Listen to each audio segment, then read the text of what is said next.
So I'm pretty sure it's safe to say that every single Oklahoma City Thunder fan is happy that they got Russell Westbrook to sign an extension. Now, they didn't even have to wait till next offseason, and the Oklahoma City Thunder management, along with Sam Presti, did not have to worry about, one, for Sam Presti, his job security, as if he lost two superstars, two top 5 players in the NBA, I'm sure his job security is not that high. But now that he got him on a contract extension, I feel like the Oklahoma City Thunder are in kind of half rebuilding mode, because obviously they lost Kevin Durant, who is probably the second best player in the NBA, in my opinion.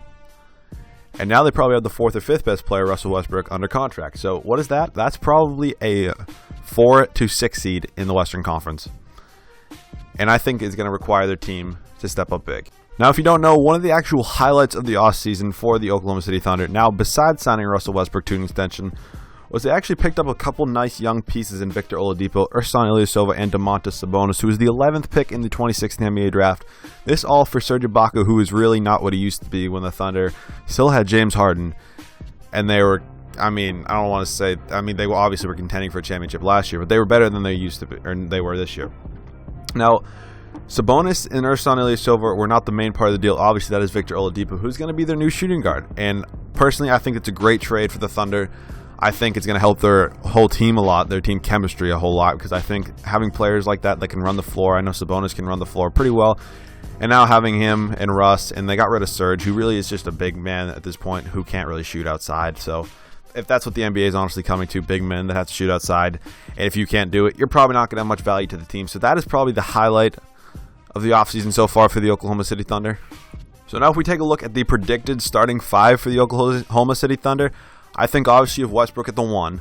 You have Victor Oladipo at the 2. I think they do go Andre Roberson at the 3 just because he can shoot now too. I know he played guard last year for a lot of it just because they didn't really have a defined shooting guard last year. I feel like Cameron Payne's also going to have to step up a lot. They really want to progress him into kind of a nice young NBA guard who can both play the 1 and the 2.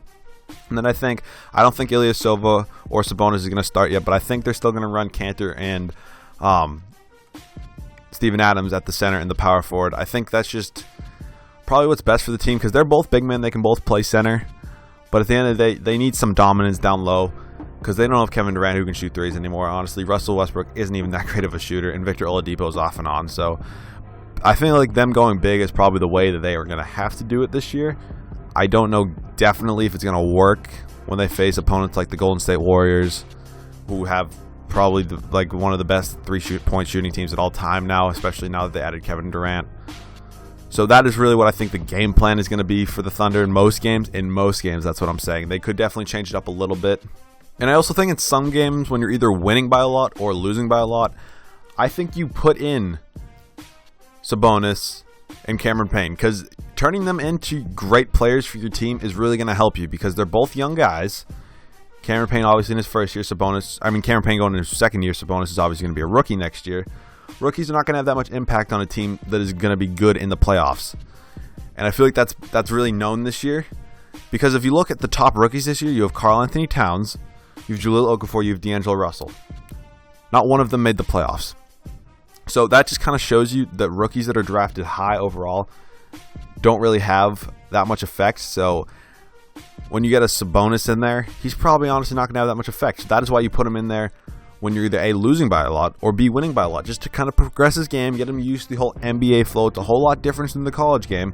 But getting back on track with this video, this was just kind of discuss the Oklahoma City Thunder and their kind of game plan. And I know this is kind of a video about Russell Westbrook, but re-signing him is huge because that way you don't have to play the trade market. You don't have to risk him leaving in free agency. It's a big up in the air if you would trade him if he didn't sign a contract extension.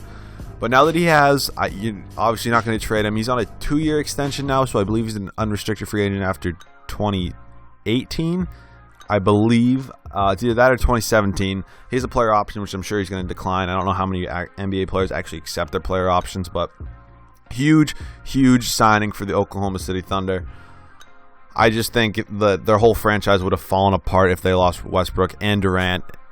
I mean, in back-to-back years, too. I think Sam Presti probably would have got fired. They would have been on a whole couple years of rebuilding now.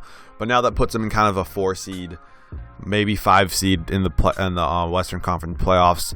Personally, I think Russell Westbrook, when he just plays Kevin Durant in the regular season, he is going to be so fired up, and I think he's just going to take over because one-on-one, I know they're obviously going to have Thompson cover him a lot, but one-on-one, Curry versus Russ is going to get Russ is just going to destroy him every time because Curry can't handle Russ.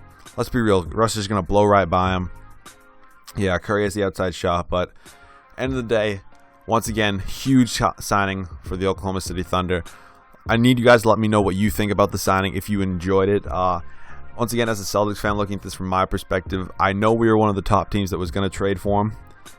And if we had to give up Isaiah Thomas, Jaylen Brown, and the 2018 Brooklyn pick, possibly more, I would have been pissed, especially if he wasn't on a contract extension. But now that he is officially on the Oklahoma City Thunder, probably for, I would assume, the rest of his career, now that he's kind of taken leadership of the team, now that KD's gone, I feel like that's what he's going to do. I feel like he's going to lead this team to a championship at some point with that KD. So that is really my take on what I think about Russell Westbrook staying in OKC. I think it's a great decision for the whole franchise and definitely good for Sam Presti's job security. But I hope you guys did enjoy this. Let me know what you think about the extension, and I'll see you guys all in the next one.